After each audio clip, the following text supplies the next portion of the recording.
तद्विगुण द्विगुण हृदय पुष्कराणि च तन्निवासिन्य दिव्याशी हि दुःखी कीर्ति दुःखी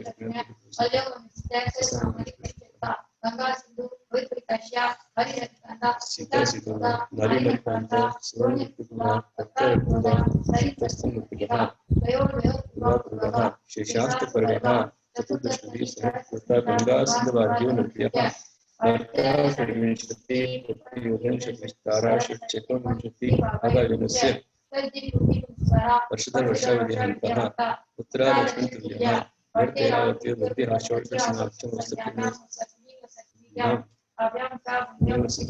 एक द्विपदंसुतिः हेमतकारिवर्षः देवलोकः तदुत्तरः संख्ये-कालः वर्तस्य स्कन्धो जम्बूद्वीपस्य नवतिषद्भागः तीर्थातिखण्डे पुष्कराणि च प्राङ्गणक्षेत्रमनुष्यः आर्यां देश्चाश्च वर्तैरावतदेहा करोन्नतदेवपुरुत्तरकुरुभ्यः पुनस्थितिपरावगे त्रिपदगुणान्तरमूर्धे त्रियज्ञो निजानां च एतद्वार्तादिगम्बुशास्त्रे प्रथमोऽध्यायो नमो नमः।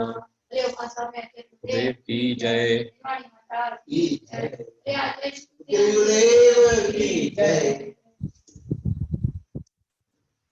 अभी हम लोग पढ़ रहे थे, नरक का वर्णन हम लोग के बीच में चल रहा था और नरक के पश्चात अब यहाँ पर मध्य लोक का वर्णन आ रहा है। तो आप सही महानुभाव मध्य लोक का लाभ लेने के लिए आप सभी तैयार रहे। मध्य लोक का सूत्र नंबर 7 यहाँ पर चलेगा। इस 2.5 द्वीप में मतलब देखिए आप, जो 3 लोक है, इन 3 लोकों में नीचे 7 राजू अधोलोक है, ऊपर 7 राजू ऊर्ध्वलोक है और बीच में जितना सुमेरु पर्वत है उतने भाग के अंदर मध्य लोक आता है। तो मध्य लोक की ओर चल रहे हैं। सूत्र नंबर 7 जो है, हाँ, वो 6 राजू के अंदर विभाजित है ना, क्योंकि एक राजू को पलपल सब मिलाकर अधोलोक ही पकड़ा जाता है। नरक के भाग है वो, नरक से खतरनाक है वो। नरक में जो दुख है उससे कई गुना दुख निगोदिया जीवों को है। हाँ, जो एक श्वास में 18 बार जन्म मरण हो रहा है तो महान दुख उसके अंदर होता है, भयंकर दुख होता है। नारकियों से तो अधिक दुख उनका निगोदिया जीवों का है, क्योंकि निगोदिया पहले एक इंद्रिय जीव है और जितना यहाँ आयु है उससे कई गुना जन्म मरण का दुख भयंकर होता है। जन्म का दुख भयंकर है, मरण का दुख भयंकर है। तो वो नारकी जीव से निगोदी ज्यादा दुखी है, इस कारण सबसे नीचे रखे हुए। चलिए 7 नंबर सूत्र है। जम्बूद्वीप लवणोदादयः शुभ नामानो द्वीप समुद्रः। जम्बूद्वीप लवणोदादयः शुभ नामानो द्वीप समुद्रः। इसका अर्थ यह हुआ कि मध्य लोक में, तिर्यक लोक है, ये मध्य लोक है। इस मध्य लोक में जम्बूद्वीप और लवण समुद्र, इनको आदि लेकर के शुभ नाम वाले अनेकों द्वीप समुद्र होते हैं। हाँ, तिर्यक लोक में जम्बूद्वीप और लवण समुद्र आदि शुभ नाम वाले असंख्यात द्वीप समुद्र है। जो हमारा मध्य लोक है ये एक राजू लंबा चौड़ा है। इस एक राजू लंबे चौड़े मध्य लोक के अंदर में सबसे पहला द्वीप आता है, जम्बूद्वीप आता है। और अलग अलग द्वीपों के नाम यहाँ पर दिए गए हैं। जम्बूद्वीप है, फिर लवण समुद्र है, फिर धाती खंड है, फिर कालोदी समुद्र है, फिर पुष्करवर द्वीप है, पुष्करवर समुद्र है, वारुणीवर द्वीप है, वारुणीवर समुद्र है, क्षीरवर द्वीप है, क्षीरवर समुद्र है, रत्वर द्वीप है, रत्वर समुद्र है, इक्षुवर द्वीप, इक्षुवर समुद्र, नंदीश्वर द्वीप, नंदीश्वर समुद्र, अरुणवर द्वीप, अरुणवर समुद्र, अरुणाभास द्वीप, अरुणाभास समुद्र, कुंडलवर द्वीप, कुंडलवर समुद्र, शंखवर द्वीप, शंखवर समुद्र, रुचकवर द्वीप और रुचकवर समुद्र। ये 13 यहाँ पर भी द्वीप होते हैं। और इस प्रकार असंख्यात द्वीप, असंख्यात समुद्र इस तरह से अंतिम तक चलते रहते हैं। अंतिम इसमें 13वां कुंडलवर द्वीप है, 12वां कुंडलवर है माता जी, और रुचकवर को 13वां कहा गया। हाँ हाँ, एक राजू में भी हमारे आचार्य बतलाते हैं कि आधे राजू में तो आपके असंख्यात द्वीप समुद्र आ जाते हैं और आधे राजू के अंदर में आपका वो जो आखिरी समुद्र द्वीप है, स्वयंभू द्वीप, वो उसके अंदर आता है। तो राजू बहुत बड़ी चीज है ये। और यहाँ इंसान इंच इंच जमीन के लिए लड़ रहा है, झगड़ रहा है। और यहाँ विस्तार फैला हुआ है। और मनुष्य जो है मैक्सिमम 2.5 द्वीप के अंदर ही रह सकता है, 2.5 द्वीप के बाहर नहीं हो सकता। 2.5 द्वीप के बाहर मनुष्य नहीं जाएगा। मनुष्य संसार जो है वो मध्य लोक के अंतर्गत आ जाता है। नहीं नहीं नहीं, जो मध्य लोक के अंतर्गत आप पकड़ेंगे तो मध्य लोक में सिर्फ आपका जो है मनुष्य और तिर्यंच आएंगे और भौम्य जीव आएंगे। ये की बात कर रहा हूँ, मैं की बात कर रहा हूँ। हाँ विश्व की, हाँ, जब इंग्लैंड है, अमेरिका और सब ये तो हमारे भरत क्षेत्र में आ जाएगा सिर्फ, ओनली भरत क्षेत्र। और भरत क्षेत्र का भी आर्यखंड, मिलिस खंड भी नहीं पकड़ सकते आप। जो आपको जितने भी वर्तमान रशिया है, इंग्लैंड है, जापान है, जर्मनी है, अमेरिका है, फ्रांस है, चाइना है, पाकिस्तान है, जो कुछ पूरे आपको वर्ल्ड दिखलाई दे रहा है यूनिवर्स, ये संपूर्ण यूनिवर्स आपका मैक्सिमम जो है ये हमारे आर्य खंड के अंतर्गत ही आता है, मलेच्छ खंड में भी नहीं जाता है। सब समुद्र से घिरे हुए पड़े हैं। बिल्कुल हाँ। और शंभु जो आपका लवण समुद्री है वो आपका 2 लाख वजन का है। कितना बड़ा हो गया? पूरा जम्बूद्वीप जो है 1 लाख वजन का है। उस जम्बूद्वीप में हमारा जो भरत क्षेत्र है वो उसका 90वां भाग है जम्बूद्वीप का। 526 से 6/19 योजन हमारे इसकी विस्तार रहता है, तो बहुत थोड़ा सा है भरत क्षेत्र। तो भरत क्षेत्र का आर्यखंड, और आर्यखंड के अंतर्गत ही आपका संपूर्ण वर्तमान दिखलाई देता है। जो आज बोलते हैं कि धरती गोल है, दुनिया गोल है, तो ये हमारी आंखों का भ्रम है, दृष्टि का भ्रम है। ये आप जान करके चलो।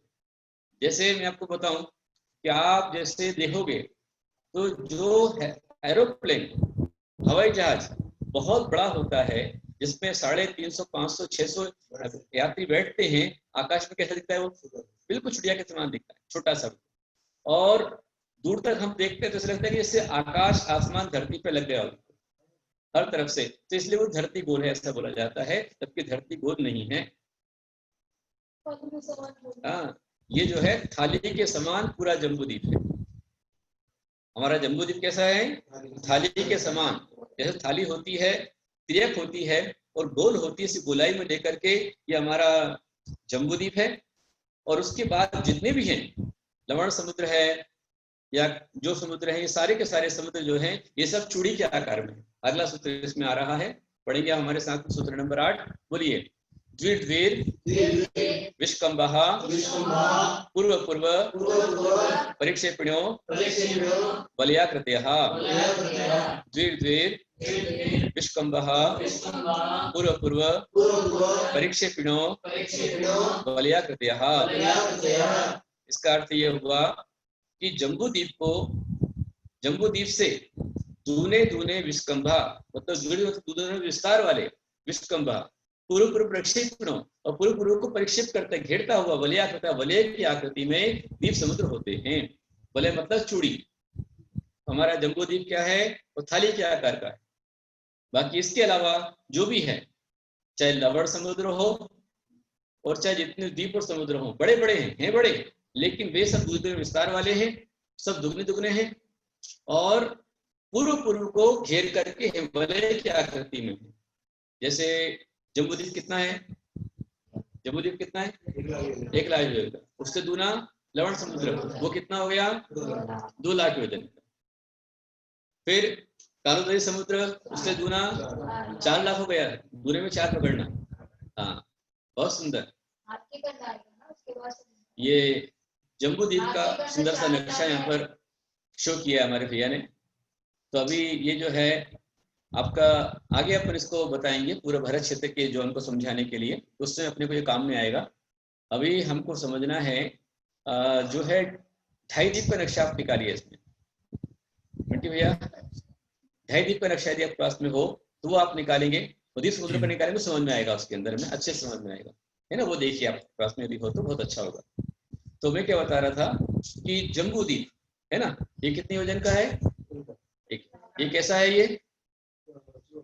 ये थाली के आकार का है ना, थाली के आकार का। और उसके बाद जो भी द्वीप समुद्र हैं, जैसे जम्बूद्वीप के बाद में लवण समुद्र, तो उसकी साइज कैसी बनेगी? चूड़ी के आकार की बनेगी, चूड़ी के आकार, बड़ी आकृति। और वहां उसका विस्तार कितना होगा? तो उससे दूना 2 लाख वजन का लवण समुद्र। फिर उसके आगे धातीखंड द्वीप वो कितना होगा? 4 लाख योजन का धातीखंड द्वीप हो जाएगा। फिर उसके आगे कालाधुरी समुद्र वो कितना होगा? 8 लाख योजन का होगा। उसके आगे पुष्करवत द्वीप वो कितना हो गया? 16 लाख योजन का। फिर पुष्करवत समुद्र वो कितना हो गया? 32 लाख योजन का होगा। ऐसे दूना दूना दूना दूना द्वीप समुद्र बढ़ता जाता है। हाँ, यहाँ देखिए एक नक्शा है हमारे पास में। हालांकि ये इससे अच्छा तो हमारे मिंटी भाई स्क्रीन पे शेयर करेंगे तो ज्यादा अच्छा होगा। इसके अंदर में ये आप देख रहे हैं, इसमें यहाँ पर देखिए ये जो है बीच में थाली के आकार का जम्बू द्वीप है, और उसके बाद में ये लवण समुद्र है, फिर धातीखंड द्वीप है, फिर कालाधुरी समुद्र है, फिर ये पुष्करवत द्वीप है। तो इस तरह से, हालांकि ये नक्शा भी नक्शे के प्रमाण से नहीं, ये सिर्फ समझाने के लिए। नहीं बना सकते, जैसे यहाँ पर है ना छोटा ये बनेगा तो उससे दूना ऐसे पूरा बनना चाहिए। अगर समझाने का प्रयास किया है, देखिए आप ये 2.5 द्वीप का पूरा नक्शा है। जम्बू द्वीप, फिर लवण समुद्र, फिर धातीखंड द्वीप, फिर कालाधुरी समुद्र, फिर पुष्करवत द्वीप, फिर मानुषोत्तर पर्वत, यहाँ तक का इसको दिखलाया गया। ये देखिए मतलब इस सूत्र का अर्थ का 8 का इसका अर्थ यही हुआ कि द्विर द्विर मतलब दूना दूना, विश्कम मतलब विस्तार को लिए हुए, और पूर्व पूर्व प्रक्षेपणों पूर्व पूर्व को घेर करके वलया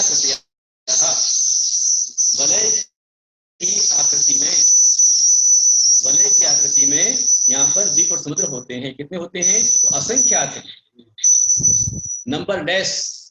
हाँ, गिनती नहीं है उनकी। असंख्यात द्वीप असंख्यात समुद्र होते हैं। और फिर अगला सूत्र आ रहा है, सूत्र नंबर 9, तन्मध्ये मेरुनाभिर वृत्तो योजन शत सहस्र विष्कंभो जम्बूद्वीपः तन्मध्ये मेरुनाभिर वृत्तो योजन शत सहस्र विष्कंभो जम्बूद्वीपः। इसका अर्थ ये हुआ कि तन्मध्ये जो असंख्यात द्वीप समुद्र हैं, उन द्वीप समुद्रों के बीच में तन्मध्ये उनके मध्य में मेरु नाभिर नाभि के समान मेरु पर्वत है, और वह वृत्त मतलब गोल है, थाली के समान गोल जम्बू द्वीप में वह जो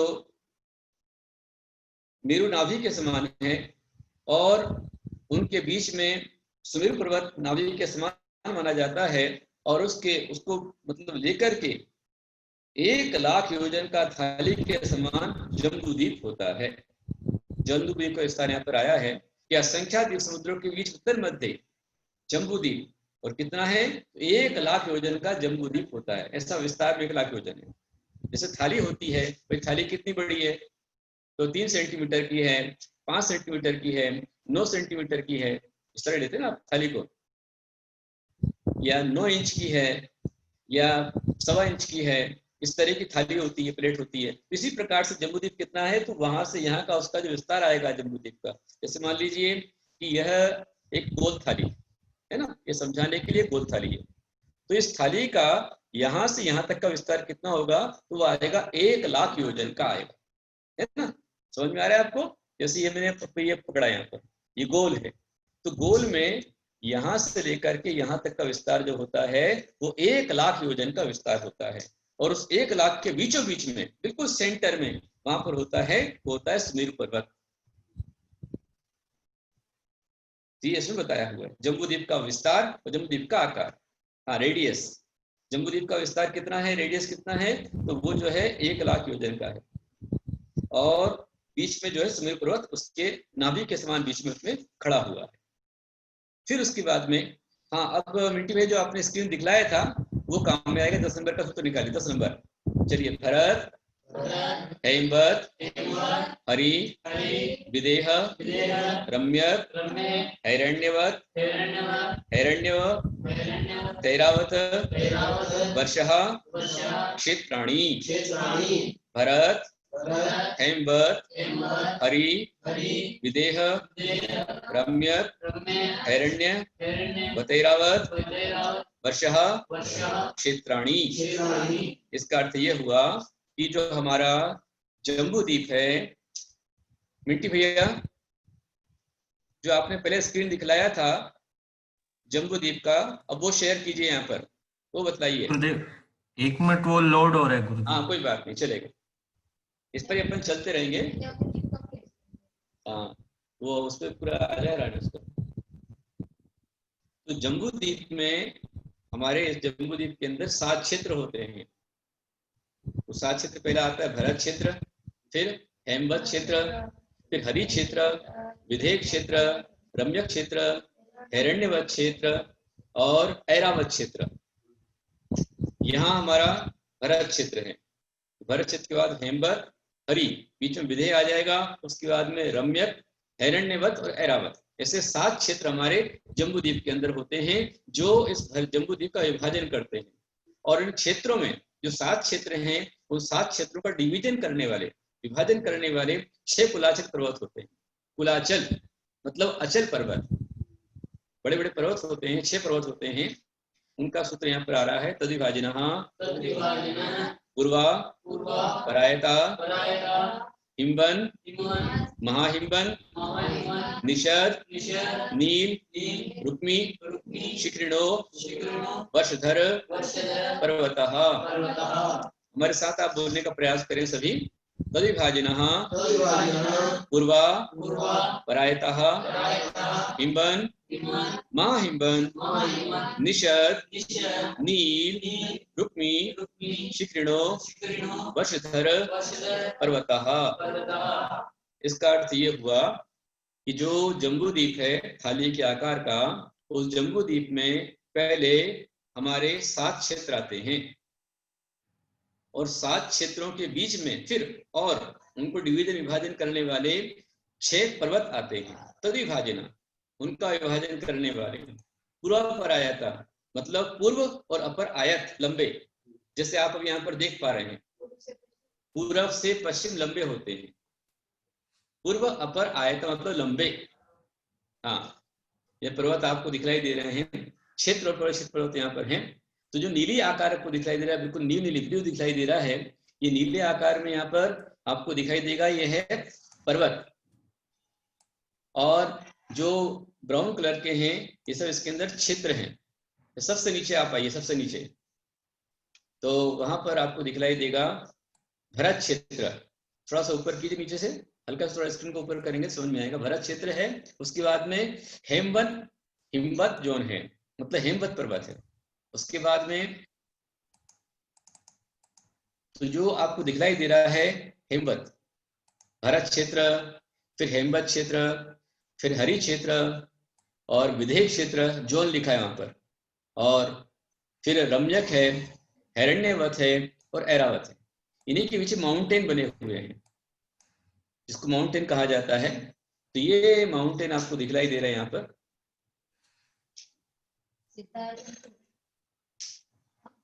नहीं माउंटेन तो पर्वत।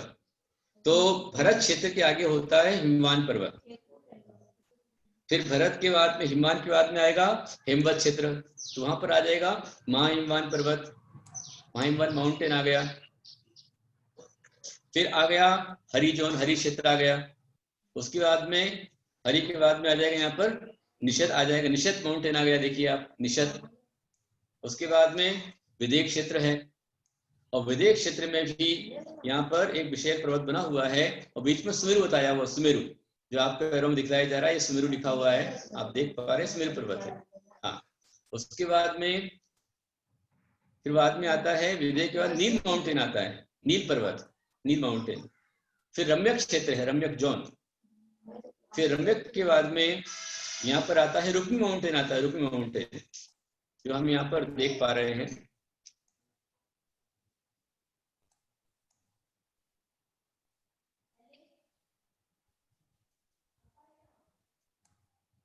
ये आपको दिखलाई दे रहा है रुक्मी माउंटेन। और उसके बाद में हिरण्यवत क्षेत्र है, और यहाँ पर शिखरी माउंटेन है, उसके बाद में ऐरावत क्षेत्र है ना। तो ये 7 क्षेत्र हैं और 6 कुलाचल पर्वत हैं। इनसे इसका पूरा विभाजन होता जाता है। जम्बूद्वीप इस तरह से डिवीजन में बढ़ता जाता है। कैसे बढ़ता है? जम्बूद्वीप थाली के आकार का बन गया, और उस थाली के आकार जम्बूद्वीप के अंदर में 7 तो क्षेत्र हो गए और 6 पर्वत हो गए। 7 क्षेत्र कौन से हो गए? तो भरत, हेमवत, हरि, विदेह, रम्यक, हिरण्यवत और ऐरावत, ये 7 क्षेत्र हैं। और 6 पर्वत माउंटेन बड़े बड़े, उनका पूरा विस्तार भी आने वाला है, ध्यान से आप पढ़ते जाइए। तो वो माउंटेन पर्वत कैसे हैं? हिमवन उनका नाम है, महाहिमवन, निषद, नील, रुक्मी और शिखरी, इस तरह के पर्वत होते हैं। वर्षधर मतलब क्षेत्र को धरने वाले पर्वत होते हैं। वर्ष मतलब क्षेत्र होता है, और धर मतलब वर्ष को धरने वाले मतलब पर्वत होते हैं, ये माउंटेन कहलाते हैं। ऊपर आया था वर्षा क्षेत्राणी, तो वर्ष मतलब स्थान हो गया, क्षेत्र हो गए, तो हम बोलते हैं भारतवर्ष। ये क्या है? भारतवर्ष है, हाँ, ये क्षेत्र हो गया। वर्ष मतलब क्षेत्र। भारतवर्ष, हेमवत वर्ष, हरिवर्ष, विदेह वर्ष, रम्यक वर्ष, हिरण्यवत वर्ष और ऐरावत वर्ष, इस तरह से वर्ष मतलब क्षेत्र। समझ में आ गया? वर्ष मतलब क्षेत्र है, और वर्षधर मतलब पर्वत है, वर्ष को धारण करने वाले पर्वत है। ये जो पर्वत होते हैं, इनका कलर कैसा होता है, किस तरह की आभा इनकी होती है, ये किसके बने हुए हैं? इसका अगला सूत्र आ रहा है, सूत्र नंबर 12। हेमार्जुन, तपनीय, वैडूर्य, रजत, हेममयः। हेमार्जुन, तपनीय, वैडूर्य, रजत, हेममयः, ये 6 पर्वत क्रम से देखिए। सबसे पहले एक सोने के समान है, हेम मतलब सोना, अर्जुन मतलब चांदी, तपनीय मतलब तपाया हुआ सोना, फिर वैडूर्य मणि, उसके बाद में रजत मतलब चांदी और सोना, इस तरह से चलता जाता है। जैसे हमारा भारत क्षेत्र में जो हिम्मत पर्वत, हिमान पर्वत है, वो कैसा होगा? सोने के समान। तो आप हिमालय को हिमन पर्वत नहीं बोल सकते। हाँ, हिमन पर्वत हिमालय नहीं है, हिमालय तो एक छोटा सा भाग है, हाँ, जहां पर पूरी वो है आपकी बर्फ की चादर उड़ी हुई है। लेकिन जो हिमान पर्वत है वो तो बिल्कुल सोने के समान है। हाँ, पहले क्षेत्र, संपूर्ण भरत क्षेत्र को पार करना पड़ेगा। भरत क्षेत्र के अभी फिर राजस्थाचल पर्वत, विजय पर्वत, उसको पार करना पड़ेगा। फिर 3 जो वहां पर और मिलेच्छ खंड, उनको पार करके फिर हिमवान पर्वत आएगा। चक्रवर्ती 6 खंड तक ही जा सकता, तो सामान्य लोग। हाँ, हमारे चक्रवर्ती जब जाते हैं दिग्विजय करने के लिए, तो वो 6 खंड के आगे नहीं जाते। तो अपन पंचम काल के लोग तो कहाँ जाएंगे? हाँ, चौथे काल में अगर होते तो जो मनुष्य है वो अपने मित्रों की विद्याओं के भरोसे, या उनके पास आकाशगामी विद्या सिद्ध हो जाए, उसके कारण से, उसके निमित्त से, या मुनि बनकर रिद्धि प्राप्त हो जाए। तो रिद्धि प्राप्त होने पर जो मुनिराज हैं, वो 2.5 दिन की जो वंदना है अंतर मुहूर्त में करके आ सकते हैं। 2.5 दीप की वंदना, चैत्यालयों की वंदना, जो जिनदत्त सेठ था, हाँ, रावण थे, बिल्कुल। चांदी के 2 अलग अलग नाम इसमें अंदर आ गए हैं। एक नाम इसके अंदर आया हुआ है, पहले आया अर्जुन, सबसे पहले आया अर्जुन, और उसके बाद में आया यहाँ पर रजत, हेम, फिर अर्जुन, फिर तपनीय, तपनीय मतलब तपा हुआ सोना, और फिर वैडूर्य, तो वैडूर्य मणि, और रजत मतलब चांदी, और हेम मया मतलब सोने के समान। तो हिमवान पर्वत सोने के समान है, और महाहिमवान चांदी के समान है, इससे इसका संबंध लगा लेना। और निषद पर्वत जो है वो तपनीय के समान है, तपे उस सोने के समान है, और नील पर्वत वैडूर्य मणि के समान है। रुक्मी पर्वत जो है वह चांदी के समान है, और शिखरिणो वापस सोने के समान है। इसके इतने प्रकार के वर्ण उनके होते हैं। और ये कैसे बने होते हैं? बहुत सुंदर सूत्र में आ रहा है, ध्यान से पढ़िए आप। सूत्र नंबर 13, मणि विचित्र पार्श्वा उपरि मूले च तुल्य विस्तारः। मणि विचित्र पार्श्वा उपरि मूले च तुल्य विस्तारः। ये सारे जो पर्वत हैं ये कैसे हैं? तो बतलाते हैं ये मणि विचित्र, कई प्रकार की मणियों से चित्र विचित्र हैं, तटों से युक्त हैं। ऊपरी मूलेचा, और ऊपर मूल और मध्य में, मतलब जैसे हमारे यहाँ पर्वत होते हैं ना, वो कैसे होते हैं? पर्वत हमारे यहाँ पर शंकु आकार में होते हैं, नीचे बहुत बड़ा होता है, ऊपर बीच में कम होता है, ऊपर जाकर और कम हो जाता है। लेकिन यहाँ ऐसा नहीं है। यहाँ जो पर्वत है वो बिल्कुल दीवार के समान है। जैसे दीवार जो होती है हमारे वाल खड़ी होती है, तो वाल नीचे भी जैसी होती है वैसे बीच में, और वैसे ऊपर भी उस प्रकार की होती है। लेकिन जो किले की दीवारें होती है, परकोटा जो होता है वो ऐसा नहीं होता है। परकोटा हम लोगों ने देखा, दंती से बना है हमारा परकोटा है, वो 8 फीट मोटा है और सबसे ऊपर जाकर के 2 फीट का ले गया, सकरा हो गया। लेकिन यहाँ ऐसा नहीं है, यहाँ पर लिखा है ऊपरी मूले च तुल्य विस्तारा, मूल में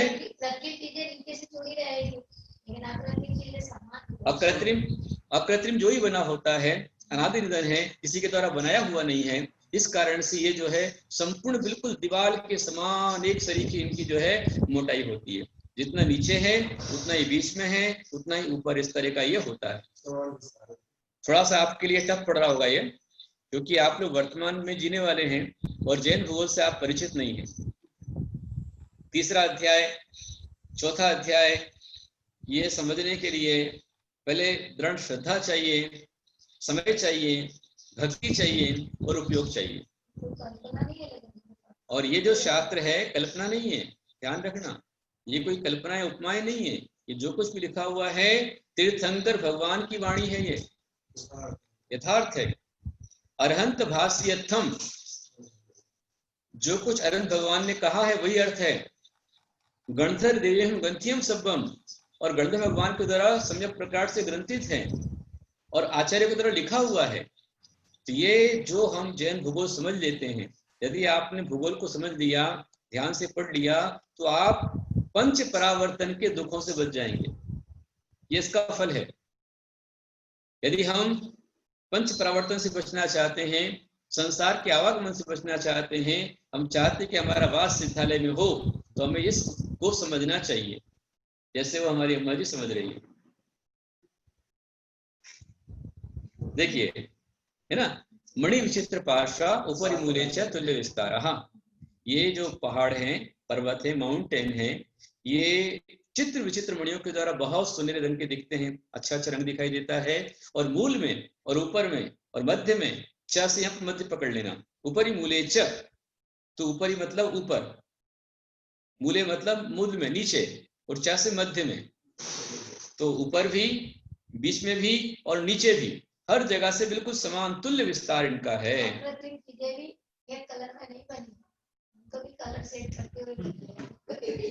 जो अकृत्रिम बड़े बड़े पर्वत हैं, बहुत बड़े पर्वत हैं, ये भी एक कलर में नहीं है, इनमें ही मल्टी कलर है, रंग बिरंगा है, चित्र विचित्र है। अब जो पर्वत हैं, इन पर्वतों पर क्या होता है? इन पर्वतों के ऊपर ही सेंटर में, टॉप पर, पर्वतों के ऊपर सरोवर होते हैं। हाँ, 6 पर्वत हैं और हर एक पर एक सरोवर है। सरोवर मतलब तालाब, और ये सरोवर आपके समुद्रों से बहुत बड़े हैं। जो समुद्र आपको आज दिखलाई दे रहे हैं, इन समुद्र से कई गुना बड़े वो तालाब है, वहां के सरोवर है। हाँ, उनके नाम आ रहे हैं यहाँ पर। सूत्र नंबर 14, बोलिए। पद्म, महापद्म, दिगिंच, केशरी, महापुंडरीक, पुंडरीका, हृदास, तेषा, उपरी। पद्म, महापद्म, दिगिंच, केशरी, महापुंडरीक, पुंडरीका, हृदास, तेषा, उपरी। इसका सूत्रकार समझिए आप। पद्म मतलब पद्म सरोवर, महापद्म दूसरा महापद्म हो गया, तीसरा तिगिंच हो गया, चौथा केशरी हो गया, पांचवा महापुंडरीक हो गया और छठवा पुंडरीक। ये 6 हृदा मतलब तालाब, तेषा ऊपरी उन पर्वतों के ऊपर बने हुए हैं। जो पहाड़ है, माउंटेन है, उनके ऊपर ये तालाब बने हुए हैं। जो हमारे 6 पर्वत के नाम आए थे, है ना, हर एक पर्वत में तालाब बना हुआ है। और जो तालाब बना हुआ उसमें पहला तालाब ही कितना बड़ा है। देखिए आप, पहला जो पद्म सरोवर है उसकी कितना उसका विस्तार है आप देखिए। प्रथमो योजन सहस्त्रायाम मस्तदर्द विष्कंभो गदः। प्रथमो योजन सहस्राया मस्तदर्द विष्कंभो गदः। मैं आपको समझाने के लिए, आप आराम से पढ़ सके इसको बताने के लिए मैं आपको सूत्र जो है वो तोड़ के बताने वाला कर रहा हूँ। प्रथम योजन मतलब प्रथम जो पहला सरोवर है वह योजन सहस्त्रायाम 1000 योजन की उसकी लंबाई आयाम है। तदर्थ और उससे आधा उसका विष्कम विस्तार है। 500 योजन चौड़ा है और 1000 योजन लंबा है। तो यहाँ पर कितना पकड़ना, यहाँ पर एक योजन में कितना पकड़ना है, एक योजन में महायोजन पकड़ना है तो 6000 किलोमीटर। तो 1000 योजन मल्टीप्लाई मतलब इनटू 6000 किलोमीटर, तो इतना माइल किलोमीटर लंबा और उससे आधा 500 योजन का उसका विस्तार है, चौड़ाई है। 1000 योजन लंबाई है और 500 योजन की चौड़ाई है। इतना बड़ा वह जो है उसका वो समुद्र होता है। पहला समुद्र इतना बड़ा है, तालाब, हाँ पहला सरोवर इतना बड़ा हो गया। सूत्र नंबर 15। और जो यदि इतना लंबा चौड़ा है तो यह भी पूरा वज्र का बना हुआ है और उसके जो तट हैं नाना प्रकार के मणि और सोने से चित्र विचित्र दिखलाई देते हैं। फिर उसके अंदर जो तालाब है उसकी गहराई कितनी है, तो गहराई बता रहे हैं 10 योजनावगाह, 10 योजनावगाह।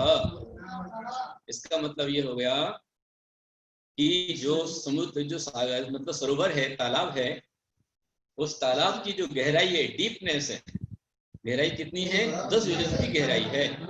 10 योजन, तो 10 योजन का आप लगा सकते हो कि यदि एक योजन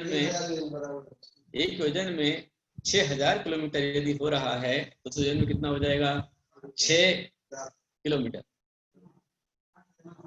60,000। क्या बोल रहे हो बाबा जी? स्वाध्याय के लिए बोल सकते हो, स्वाध्याय में बोलने के लिए छूट रहती है ना। 40 लाख हाँ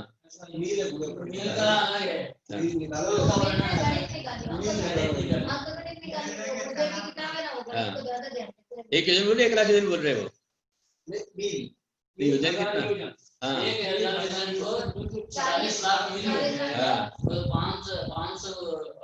6 लाख किलोमीटर हो जाएगा उसको। हाँ यदि 40 लाख मील होगा तो 60 लाख किलोमीटर हो जाएगा। वही तो बता रहा हूँ मैं, यदि 40 लाख मील उसको बताया है तो 60 लाख किलोमीटर उसका 60 लाख किलोमीटर लंबा हो गया और 30 लाख किलोमीटर उसकी जो है वो चौड़ाई हो गई। ठीक है ना। और बड़ा पर्वत है तो उसके आधे से ऊपर तालाब है और उसकी गहराई कितनी 10 योजन की उसकी गहराई है। हाँ वहां पर माता जी अभी किसी को पता नहीं है। हाँ जी, ये षटकाल परिवर्तन वो सब कैसे आता है कल्पना से परे है। बाकी ये जो सर्दी गर्मी बरसात ऋतु परिवर्तन जो होते हैं सब कर्म भूमि की व्यवस्था है पूरी से। अब क्या होता है किस तरह होता है हाँ वो नहीं कह सकते। तो समुद्र की जो गहराई कितनी है? हाँ बिल्कुल, समुद्र जो है अकृत्रिम है पर पानी तो पानी है, पानी तो कृत्रिम ही रहेगा, पानी अकृत्रिम नहीं हो सकता। तो जो तालाब है कितना गहरा हो गया?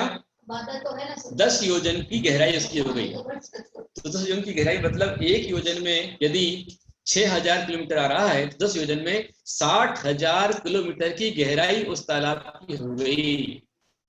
अच्छा गहराई गहराई 60,000 किलोमीटर की होगी।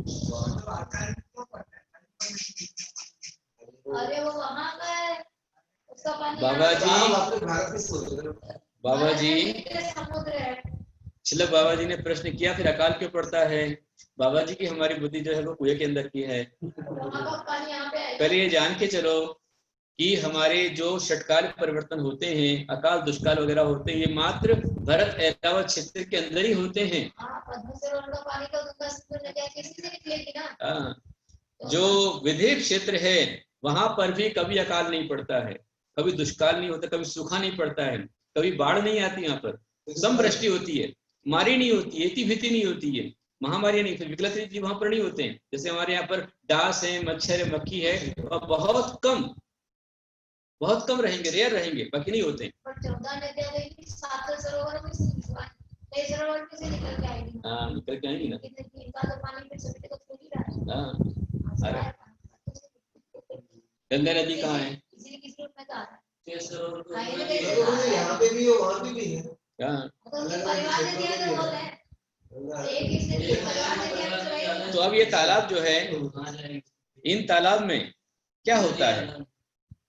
वो जो बड़े बड़े तालाब बने हुए हैं, उन तालाबों के अंदर में क्या है? आगे अगला सूत्र आ रहा है, तन्मध्ये योजनम पुष्करम, तन्मध्ये योजनम पुष्करम। तन मतलब उनके मध्य में, जो सरोवर है, तालाब है, उनके मध्य में जो है वह योजन का मतलब 1 योजन का, पुष्करम मतलब कमल होता है। वो कमल जो है वो पृथ्वी का एक है, वो 1 कोस लंबा है, कर्णिका का विस्तार 2 कोस है, इसलिए वो जो है 1 योजन लंबा और 1 योजन विस्तार वाला वो होता है, कमल होता है। ये पृथ्वी का एक है। जल में भी जल का एक जीव है, जरूर जल का एक जीव हो सकते हैं ना इसमें, यहाँ तो है, ऐसा विषय कुछ आया नहीं है। जैसे क्षीर सागर का जो समुद्र है तो वहां जीव नहीं है, वहां पर तरस जीव नहीं है। इसका जो पानी आता है वहाँ तो कौन है? भगवान का अभिषेक पृथ्वी से लेते हैं।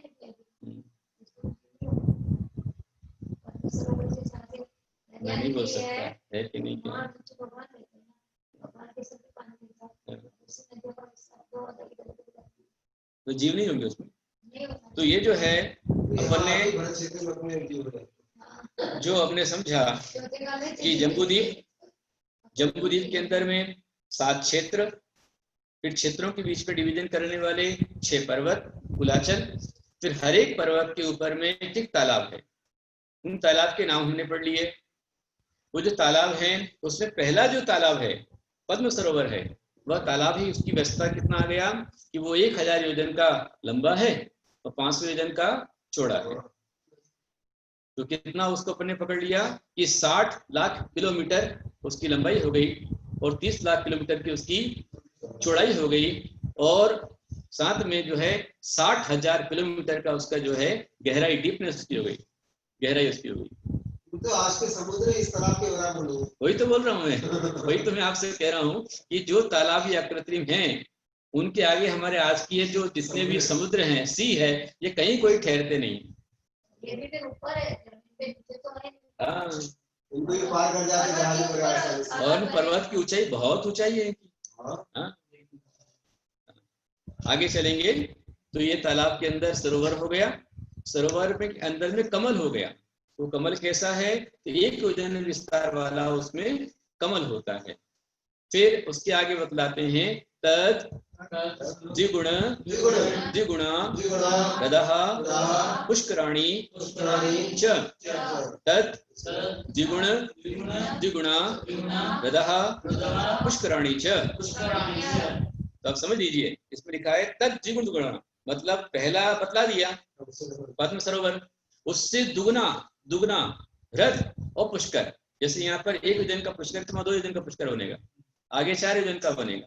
ऐसे तालाब यहाँ पर एक मतलब जो तालाब था 1000 योजन लंबा चौड़ा था, 1000 योजन का था, तो वहां पर 2000 योजन, फिर आगे 4000 योजन, फिर 4 के बाद फिर वापस घटेगा। यहाँ से 1 2 3, मतलब यदि पहला सरोवर 1000 योजन का है तो दूसरा सरोवर कितना हो जाएगा महायमन? 2000 योजन का, और फिर बाद में निषद पर्वत कितना हो जाएगा, 4000 योजन का उसमें हो जाएगा। फिर उसके बाद में फिर वापस अगला नील में 4000 रहेगा, और निषद में, रुक्मी में 2000, और शिखरी में, इस तरह से पूरा चलता है। विदेश क्षेत्र तक बढ़ना है, विदेश क्षेत्र से विदेश मतलब भरत क्षेत्र से विदेश क्षेत्र तक पूरा बढ़ता जाता है, और विदेश से आगे एरावत तक फिर घटता जाता है। इस तरह व्यवस्था चलती है। तो उन सरोवरों के अंदर में मतलब पहाड़ों पर जो सरोवर हैं पर्वतों पर, वे मतलब सरोवर तालाब भी दूर दूर विस्तार वाले हैं, और जो कमल है वहां पर वह भी दूर दूर विस्तार वाले होते जाते हैं। इस तरह से ये आज हमने इतने सूत्रों को समझा है। और आगे इन सरोवर के अंदर में जो कमल बने हुए हैं, उन कमल में क्या होता है, कौन रहता है, क्या उससे निकलता है, ये विषय अपन कल पढ़ेंगे। पूरा 5 बज चुका है, इसलिए यहाँ पर हम विराम लेंगे अभी, है ना। फिर अभी हम लोग को थोड़ा सा प्रतिक्रमण भी करना है, 6 बजे फिर अपने को ध्यान के लिए आ जाना है। तो आप सभी जो लोग सुन रहे हैं, जो मैंने बताया आपको समझ में आया कि नहीं आया? थोड़ा बहुत समझ में आ गया? जी जी गुरुदेव। हाँ, कम से कम नाम समझ में आ जाए, परीक्षा आएगी तो समझ में आ जाएगी। और एग्जाम होगा तो और समझ में आ जाएगा आपको अच्छे से। सभी लोग ध्यान से पढ़ रहे हैं, बहुत अच्छी बात है। कि भैया पेपर जल्दी तैयार कर लो तुम्हारा। जी हाँ, सबके लिए आशीर्वाद। गुरुदेव, मेरे पास इसका पूरा एक 3D वीडियो है, तो हम कभी आरती के बाद प्ले कर सकते हैं यदि कभी टाइम। हाँ, दिखा सकते हैं, अच्छा हो जाएगा। मैं आपको भेजता हूँ। हाँ, दिखा दो, ठीक है, अच्छी बात, चलेगा। हाँ? मैं सब अनम्यूट कर रहा हूँ, आप गुरुदेव को नमोस्तु। नमोस्तु गुरुदेव। गुरुदेव नमस्तु नमस्तु गुरुदेव नमस्तु गुरुदेव वंदना माता जी वंदना सभी गुरु वंदना भक्तों को जय जिनेन्द्र। इसी आईडी पे 5:30 बजे हम लोग